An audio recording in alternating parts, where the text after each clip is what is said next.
Femmes, quand on les voit, hein, quand elles sont trop voilées ou bourquinisées carrément, les femmes grillagées, là, on les voit pas. Mais là, non, il s'agit du voile. Alors c'est intéressant parce que on dit toujours, voilà, la droite, effectivement, veut des voix contre le voile. On a encore vu Gabriel Attal, hein, et son projet d'interdire les voiles, etc. et autres. Et puis vous allez écouter donc deux voix de gauche. La première, écoutez ce que disait, et Dieu sait si elle est la porte-parole de Lutte ouvrière, hein, une organisation trotskiste de ce qu'on appelle l'extrême gauche. Eh bien, vous allez voir que ce n'est pas tout à fait ce qu'on entend dans d'autres voix dites de gauche et dites extrêmes. Écoutez Nathalie Arthaud. Voilà ce qu'elle disait il y a quelques jours. Dans l'islam, mais dans toutes les religions. Dans absolument toutes les religions. Le judaïsme, le catholicisme, les femmes, elles sont inférieures aux hommes. Les femmes, on leur impose de nouvelles des contraintes. On veut les contrôler. On veut encadrer leur vie. Voilà. Et c'est ça, moi, que je rejette. Et oui, c'est ça que je rejette. Et elle en parlait beaucoup. C'était sur, d'ailleurs, la chaîne Média, enfin, le plateforme Média, qui est un média de gauche tout à fait plus qu'affirmé. Voilà. Donc, Nathalie Arthaud, porte-parole de Lutte ouvrière. Et puis, d'un autre côté, par exemple, Aymeric Caron. Aymeric Caron, plutôt EELV, hein, bien sûr. Il était sur Sud Radio, chez nous, chez Jean-Jacques Bourdin, dans l'émission de Jean-Jacques Bourdin. Et voici ce qu'il disait sur le voile, Aymeric Caron, dit de gauche, enfin en tout cas se prétendant, et après tout assumant très bien la gauche. Voici ce qu'il dit.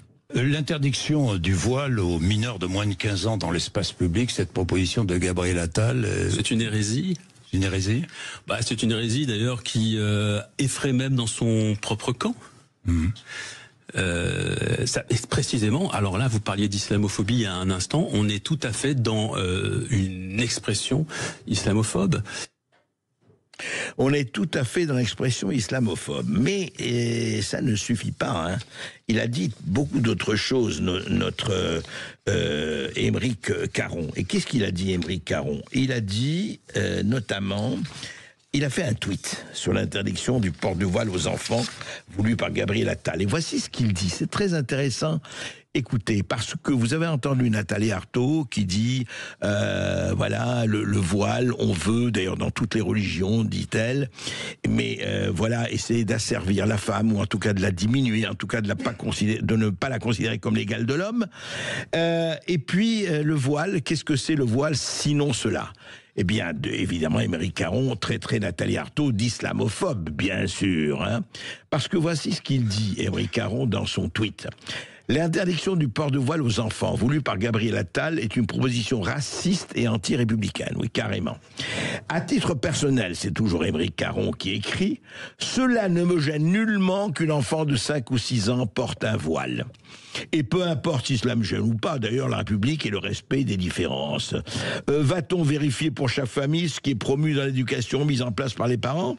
Alors je propose qu'on en sanctionne les familles qui enseignent le racisme à leurs enfants. » C'est-à-dire que les familles donc qui refuseraient effectivement le voile dans un environnement où l'on porte le voile seraient racistes à ce moment-là. Hein, c'est ça. C'est quand même très intéressant de voir, voilà, deux personnes de gauche, Nathalie Arthaud et Aymeric Caron. C'est quand même très exemplaire. L'une dit, écoutez, le voile, c'est un signe d'asservissement, surtout quand on le fait porter aux jeunes filles, aux petites filles de 5 ou 6 ans, qui n'ont évidemment rien choisi, ni encore moins demandé. Et Aymeric Caron qui dit, mais attendez, chacun fait ce qu'il veut. Bien sûr, chacun fait ce qu'il veut. Bien sûr, chacun fait ce qu'il veut, mais à quel titre? Et est-ce que le mot de laïcité veut dire encore quelque chose? En fait, le vrai problème, vous savez ce que c'est le vrai problème? C'est que la laïcité, les lois sur la séparation de l'Église de l'État ont été votées, en 1905, il y a exactement 120 ans, au moment où il y avait quoi? Il y avait la religion catholique, il y avait les catholiques et les chrétiens, et c'était évidemment dirigé contre la mainmise que l'on peut légitimement trouver à l'époque excessive de la religion sur l'espace public. Mais nous sommes en 2025.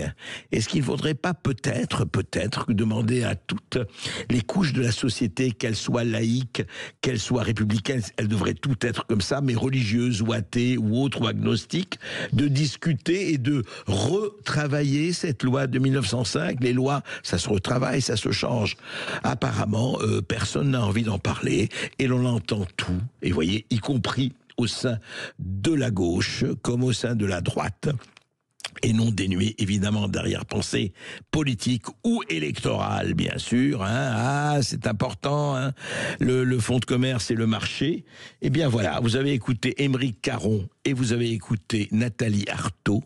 Dites-nous ce qui, à votre avis, est plus concerné, parce qu'il nous concerne tous, la liberté de chacun.